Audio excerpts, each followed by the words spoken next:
Энэ юм явсан байна. Наад чинь нэг тэр татварыг баг болгох нь зөв. Ер нь татвар дандаа баг байх хэрэгтэй. Их авчихаа тэгээ тэрүүгээ юу хийснийг ард түмэн харах хэрэгтэй. Тэр нь байхгүй учраас хүмүүс игдүүцэж байгаа. Манай Бацуурын ярьж байгаагаар болохоо зэрэг тэр үнэхээр ингээд баан ингээд өршөөгөөд яваад байх юм бол тэгвэл идгүү татвар төлж ирнэ яах юм. Тэгээд таавал ингмээр 8 онд юм байгаа. Бид нар чинь хамгийн гол нь буцаагаадын нийтийн мөнгөний хяналт дээр нь бол бид нар буцаагаад ямар ч тохиолдолд орлого олсон татвараа төлдөг механизм хийгээгүй орчихсон байхгүй. Өнөөдрийн 1 сарын 1-ээс хэрэглэж байгаа нэмэгдсэн өртөг албан татврын хууль түүний буцаалт нь иргэд 2% буцааж авна шүү дээ. Тухайн татварынхаа. Энэ бол хяналтаар буцаагаад бид нар ирээдүйд орлого олоод нуудаг этгээд олдохгүй. Яг гэвэл энэ хяналтыг бид нар зөв систем одоо л ажиллаж эхлэх чинь. Миний бодлоор бол олдонд ахаад өршөөгдөх юм чинь. Уучлаарай. Тэр нэг сони надад сонгох зүйлийн өнгө чиглэл байгаа таахгүй. Хоёрдугаар биш үү? Юу хараа бидний өнөөдрийн яриаг персоналны төвшөнд аваачмааргүй байна. Би 2 цент биш би 2 сая долларын компанийг 2 жилийн дотор 15 сая долларын компани болоод жил бид нар 400 сая төгрөг төлдөг байсан. Тавж ударга. Энэ компани хүмүүс ингээд бүгдээрээ балансыг явсан байгаа. Ганц таа ч юм уу ганц хувийн компанитай ч биш тэр тухай яриа биш. Өнөөдөр ер нь бол биш үү? Нэг хэсэг нь татвар төлөөд явж байгаа гэдгийг том компаниуд банкуд төлж байгаа шүү дээ. Тэгээд тэгж яагаад нэг нь өршөөгдөж байна гэдэг чинь тоглоомын журам буруу байна. За яагаад тоглоомын журам буруу байна вэ гэвэл угаасаа засаглал дотор байгаа хэлбэр чинь буруу байна. Татвар их байсан баг болгох чинь зөв 4.10 татвар зөв. Бос тэрүүгээрээ бид өрсөлдөж хийсэн. Нөгөө талаас татвар авсан татвараар хин юу хийж байгаа юм бэ гэдэг тайлан хэн гаргаж өгч байгаа. Тэгэхээр манайхын нийтийн мөнгийг хяндаг систем дөнгөж шилэн дансны хуулийг бид нар 2 жилийн өмнө хэрэгжиж байгаа. Ядаж 16 сард ингэ хойшлуулсан шүү дээ. Одоо 4-5 саяас доош орлогыг бас хэн чадахгүй байгаа.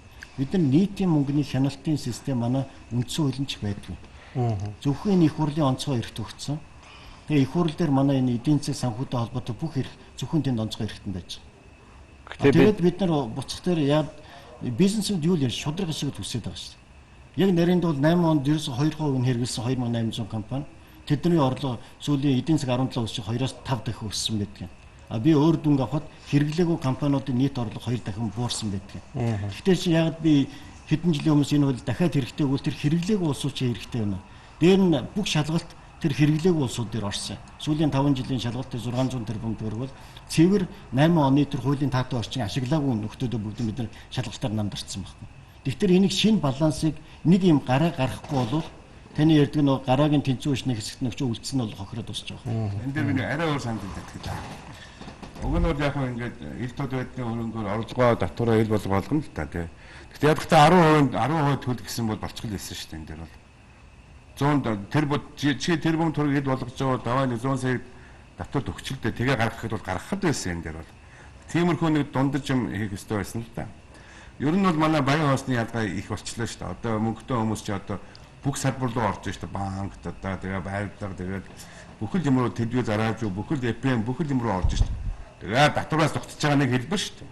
Татвараа төлснөд орвол нэг сонин гаргаад нэг сайт гаргаад нэг телевиз ажиллуулаад тэгээ явж ирсэн тамаагүй л ашигтай байхгүй гэж. Тэгэхээр бид нар одоо энэ өндөр орлоготой байгаа хүмүүсийн татварыг жоохон нэмэх хэрэгтэй. 10 тэрбумын орлоготой хүмүүсээс 1 тэрбум тушаачгал цаана нь 9 тэрбум байж л үлдэх юм те. Гэтэл 1 сая орлоготой өнөөс одоо 100 мянган авчихад та 900 мянган үлдэх гэдэг шүү дээ. Гэтэл энэ 10% бол өөрөө шудраг биш шүү дээ. Одоо бид энэ тэгш-тэгсэн энэ салбарыгаа бол орлогын ялгаатай байдлаар явахгүй бол баячууд нь улам баяжаал яваад идэг, ядуучууд нь улам ядуу яваад идэг. Энэ систем бол ерөөсөө арилахгүй гоё бас. Тийм учраас одоо энэ татварын системийг өөрчлөх хэрэгтэй гэж бодож байгаа. За ер нь бол эдийн засаг бол эзэнгүй байна гэж би хэлээд байгаа шүү дээ. Хон ингээ бэлчигчлээ тийм үү? Гэтэл хажууд нь малчин байхгүй. Гэтэл эдийн засаг ингээ явж байхад бол хариуцж байгаа ямар ч сайд байхгүй. Ерөнхий сайд бол эдийн засаг гэдэг. Гэтэл эдийн засгийн чинь эдийн засгийн хөгжлийн яамд удирдах шүү дээ. Эсвэл эдийн засгийн хөгжлийн хороо ч юм уу одоо хятадын харвал комитет ч юм уу. За Америк бол төв банк нь ерөнхийдөө удирдах чинь тэртээ тэргөө бизнес нь дэлхийн түвшний том үндэстэн дамжуулсан корпорац гарч байгаа юм. Тэрийг нэг эдийн засгаар зохицуулаад юм байхгүй. Гэхдээ Америкт бол эдийн засгийн зөвлөл байна. Эдийн засгийн зөвлөхүүдийн зөвлөл байна. Энэ бол эдийн засгийн яамыг удирд хийгээд эдийн засгаар зохицуулаад байна шүү дээ. Одоо дайнаар ярих юм бол одоо жанжин байхгүй. Би хэлээд байдаг. Зэв хайдсан бэ? Сүбэдэ хайдсан бэ гэж асуугаад байгаа шүү дээ. Гэтэл бол одоо ингээд их хурлаар бол эдийн засгийн нийгмийн бодлого үндсэн чиглэл жил болгон хэлцдэг. Тэн дээр очиод эдийн засгийн нийгмийн бодлого хэрэгсэний төлөө хэн хариуцлага хүлээдэггүй. Эдийн засаг муудлаа уг нь бол сайдыг өөрчилж явах ёстой шүү дээ. Эдийн засаг яагаад муудчих вэ? Нөхөр минь чаддаг хүнээр эдийн засаг харуулдаг гэх юм. Ард түмний амьдрал яагаад унчих вэ? Өө хөдөлмөр нийгмийн хамгааллын сайд нэг өөрчлөлт ард түмний амьдрал унахын төлөө унж яхад юу хараад сууж исэн байна гэдэгчлээ тийм ээ. Ингээд яг эдийн засаг нийгмийн бодлогыг хариуцдаг, толгоогоороо хариуцдаг сайд нар байх хэрэгтэй. Тэгэл тухайн жилдээ 1-2 жилдээ эдийн засгийг авч чадахгүй бол шууд огцруулаад дараагийн хүнийг тавьдаг. Ард түмний амьдрал унаад байх юм бол нийгмийн хамгааллын сайдыг шууд өөрчилдөг. Ийм системд ороогүй байхад бол одоо ингээд эдийн засаг гэж бид нар яриад байдаг хариуцдаг хүн байхгүй. Үндэсний статистикийн хороо бол яг жилд нэг удирдаар нэг тайлан бадаас гардаг. Тэрийг Монгол банкныхын дуурайгаад нэг ярьцдаг. Ингээд яг нь Монгол банк засгийн газар хоёр чинь эдийн засгийн хоёр талаас нь удирдах явах хэрэгтэй шүү дээ. Гэтэл манад эхлээд эдийн засгийн ядахтаа нэг Москва центр ч юм уу, эсвэл нэг зөвлөлүүд ч юм уу, нэг юм макро эдийн засгийн бодлого, хөгжлийн бодлого, стратегийн бодлого, бүс нутгийн бодлого, салбарын бодлого бүх юмаа зангидаж эдийн засаг нийгэм байгаад энэ гурвуулангийн зэрэг гадаад эдийн засаг, дотоод эдийн засаг ингэ зангиддаг ийм алсын хараатай энэ бодлого ерөөсөө байхгүй. Тэр бүтц байхгүй байна.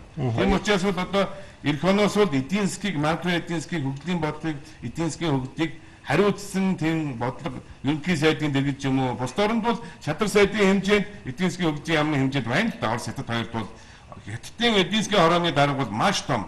Яамдуудаас дээгүүр юм. Оросын эдийн засгийн яамны сайд нь бол орлог сайд нь. Тэгтэл манайд бол ингэж хариуцдаг юм байхгүй. 16 сайд бол төсвийн мөнгөнд тал талаас нь ороод хэн мундаг санааддаг нь илүү мөнгөний аваад зогтойгоод алга болж байна. 21 аймгийн дарганууд хэн лобби хийгээд хэн сайн зодтолдог нь мөнгө аваад зогтоож байна. Гэхдээ ийм байдлаар бол улс орны эдийн засаг явахгүй. Бид нар бас яам тийм тусгай яам тавьж үтсэн шүү дээ. Гарсан юм. Чадаагүй ч тэд хүмүүс ажиллаж чадаагүй шүү дээ. Ганц жилийнхэн прогноз хийж чадахгүй хүмүүс ажилласан шүү дээ. Тэнд бол мэрэгжлийн хүмүүс байх хэрэгтэй. Тэгэхээр яг засаглалын асуудал яриад байгаа юм л да. Чадварын асуудал. Хэрвээ бүтцэн байхгүй бол удаан хугацаагаар боддог судалгаан суурьсан нэг бид нар think tank гэж ярьдаг. Тийм судалгааны төвүүд нь байж агаад тэднүүдийгээ сонсдог болчихвол заавал нэг зөвлөх гээл тусгай хүнийг аваачаал хариуцлага хүлээхгүй хүлээсэн тийм биш. Барууны бус орнууд чинь нөгөө ухаантай бүх хүмүүсийн цуглаа судалгаа зүгөө гараад тэрийг тэднүүдийн саналыг авсны дараа шийдвэр гаргаж байна шүү дээ. Тийм маягаар нэг юм шийдэж болно гэж би бодож байна нэгдүгээр. А хоёрдугаар би нэг юм дээр тэсэг гой би энэ дээр бас болгоомжлохгүй бол энэ баячууд нь их байныг нөгөө баячуудыгаа тайраад авах юм бол тэгээд ядуу хүн ажил олгодгүй шүү дээ. Баян хүнд ажил олгодог ш. Нэгдүгээр. Хоёрдугаар тэр хүмүүс одоо тэр нэг нь мөнгөтэй болоод томоохон хөрөнгө монгол хүн худалдаад авч байгаа юу нь буруу байх вэ? Бид бол чөлөөт эдийн засгийн шин салбар асуудал нь дээрээс нь толгойг нь хасч биш доотхойгоо өргөх асуудал юу вэ гэдэг л байгаа ш.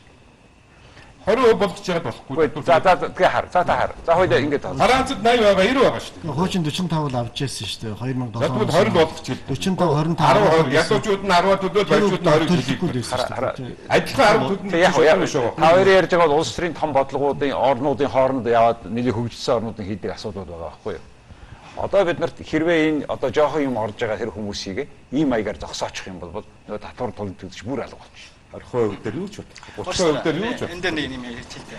Яг бодлогын том асуудал яриад байна. Цаг уучраас бид нэр цагаан товчод авчих хэлж хэлж байна. Одоо ахад дуусчих юм уу? За ахад дуусчих. Татвар гэдэг маань мэдээж эн чинь орлогоос хамаарат өөр скейлээр явах хэрэгтэй л да. Угаасаа тэгж явдаг, тэгж явах болно. Тэгж л байж өгч нь. Тэгээ мэдээж тэр баян тарган чинэлэг хүмүүс нь бол хийдэг юм хийгээл явж болно. Гэхдээ Монголын нөхцөлийг бусад орнуудтай харьцуулж үнэхээр болохгүй л дээ. Жишээ нь эдийн засгаа дэмжихийн тулд татварыг зөвтөвшин тодорхой хугацаанд багасгадаг чинэлэг одоо том капиталистуудад үйлдвэрлэгч тийм үү. Гэтэл тэд дандаа үйлдвэрлэгч нар байдаг. Өөрийнхөө оюун ухаанаар хөгжөөд юмыг жишээ нь Toyota ч гэдэг юм уу те. Эзэрч чинь хувьчлаар юм аагүй. Өөрийнхөө оюун ухаанаар үйлдвэрлэлийг бий болгоод ингээд эдийн засгаа хөгжөөс. Тийм учраас тэдэнд дэмжлэг үзүүлж байсан. Тодорхой төвшин төссөн хойно татварыг өсгөөд явсан.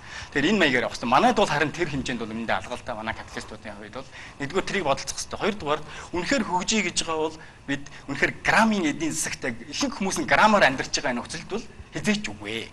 Тийм учраас тэрийг дэмжих хэрэгтэй. Тэгээ дундаж хөвсөн гэж их олон ярьжсэн тийм үү. Тэрийг дээш нь гаргаж ирэх хэрэгтэй. Яаж.